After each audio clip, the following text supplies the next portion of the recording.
$90 to $529. Same product. A 32GB kit of computer memory, the sort of unremarkable component you'd add to a machine without much thought. In 2025, it cost about $90. It now costs over $500. That's not inflation, and it isn't a shortage of some exotic material. Across the market, memory prices have roughly doubled inside a year, with some parts up well over 100%, and the reason is the same reason behind almost every strange number in the economy right now. AI data centers are absorbing something like 70% of the world's memory chip output, not 70% of the growth, 70% of the supply. To understand why that translates so violently into the price of a consumer part, you have to understand how memory gets made, because it's one of the least flexible manufacturing businesses in existence. A fabrication plant costs many billions of dollars and takes years to build. The equipment inside is among the most sophisticated machinery humans produce, made by a very small number of suppliers with their own multi-year backlogs. You cannot add a shift, open a second line, or subcontract to a competitor. When demand jumps, output simply cannot follow for 2 to 3 years, no matter what anyone is willing to pay. So supply is effectively fixed in the short run. And into that fixed supply walked a customer with more money than any consumer market has ever had. The second half of the mechanism is that the fabs had a choice about what to make. The memory in a data center accelerator isn't the same as the memory in your desktop. It's high bandwidth memory, stacks of chips bonded vertically to move data far faster. It's harder to manufacture, yields are lower, and it commands dramatically higher margins. It also consumes a lot of capacity. Producing it uses up wafer supply that would otherwise have become ordinary desktop memory. Put yourself in the position of a manufacturer. You have a fixed number of wafers. You can turn them into a commodity product sold into a brutally price-competitive consumer market, or into a high-margin product that AI companies are queuing to buy on long-term contracts at prices they barely negotiate. That is not a difficult decision, and every producer made it at the same time. The consumer shortage isn't a side effect of the AI boom. It's the direct result of a rational reallocation. It's worth being clear about why AI is so hungry for memory specifically, because it's not the obvious reason.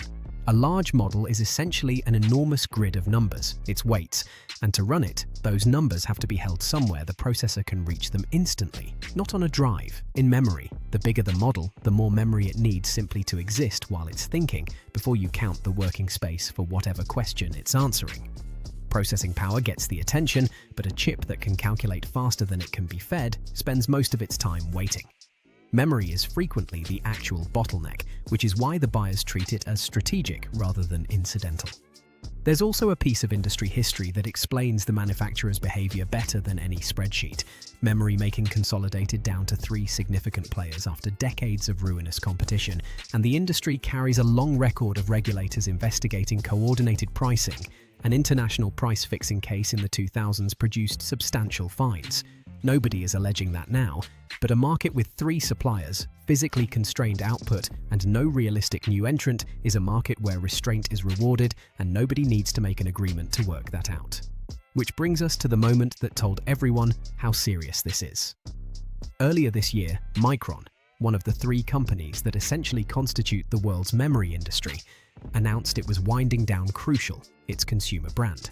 That's the business that sold memory and drives directly to people building their own machines.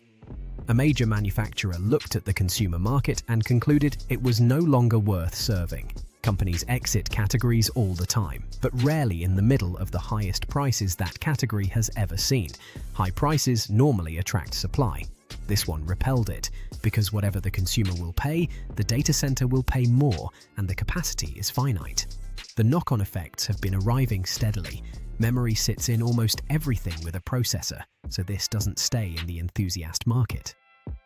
Console makers have raised prices for hardware that is normally sold at thin margins on the expectation of making it back on software.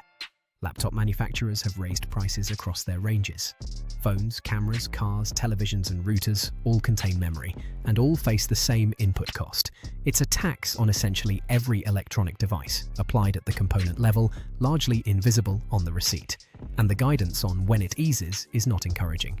Intel's chief executive has publicly suggested no meaningful relief until 2028. That figure isn't pessimism, it's arithmetic. It's how long it takes to plan, fund, build, and qualify new fabrication capacity. The plants that will fix this are being announced now, and they will take roughly that long to produce anything. Here's the part that makes this genuinely unusual though, because the memory industry is famous for exactly the opposite pattern. DRAM has been one of the most brutally cyclical businesses in the world for 40 years. The cycle is reliable. Prices spike, everyone builds capacity, the capacity all arrives simultaneously about 3 years later, supply overshoots badly, prices collapse below cost, manufacturers lose enormous sums, capacity gets shut, and the cycle restarts. The industry consolidated from dozens of players down to 3 survivors precisely because those gluts were so financially violent. That history is why memory prices have historically fallen, relentlessly, for decades. It's also why the current situation could resolve in the classic way, a wave of capacity landing around 2028 into demand that turned out to be softer than the forecasts, and a collapse that hurts the manufacturers rather than the customers. But there's a real argument that this time the demand is structural rather than a bubble in a cycle, and it rests on something specific. AI systems are constrained by memory in a way that isn't going away. The bottleneck in running a large model is frequently not raw computation, but how fast data can be moved to the processor. More capable systems need more memory, and faster memory, more or less indefinitely. If that holds, the demand doesn't evaporate when the excitement cools, and the 3 surviving manufacturers have every reason to stay disciplined rather than repeat the overbuilding that nearly destroyed them. There's a second-order effect that's easy to miss too. When memory is cheap, software gets to be careless with it, and it has been for 30 years. Applications assume abundant memory because assuming it has always been safe, which is why a modern web browser will happily occupy more memory than an entire computer had a decade ago. If memory stays expensive, the pressure to write leaner software returns for the first time in a generation, and the machines people already own last longer, because the reason to replace them was usually that they'd run out of room to breathe.